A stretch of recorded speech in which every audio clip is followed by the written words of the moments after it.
So you might be trying to figure out how you can go through and make a Google account on your Android phone. Now, doing this is actually very, very basic and it really does not take too much time at all.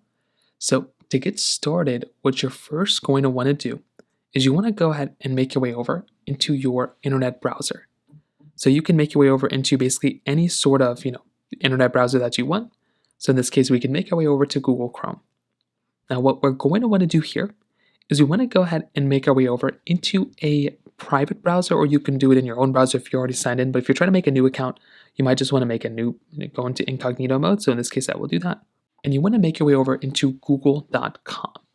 So go ahead, type in google.com, and you just want to go to Google. Now, in the top right, you'll see this little sign in button. And what you want to do is you want to click on sign in. Now, it's going to tell you to sign into your Google account, but because we don't have one, we're going to tap on create account.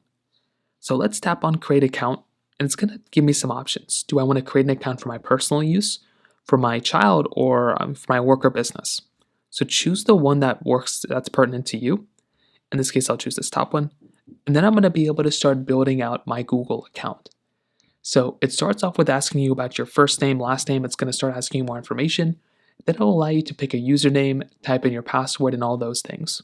Once you have that Google account and you have that email kind of jotted down, you can then go into your your Android phone settings, and then you can start going through and actually logging into that Google account.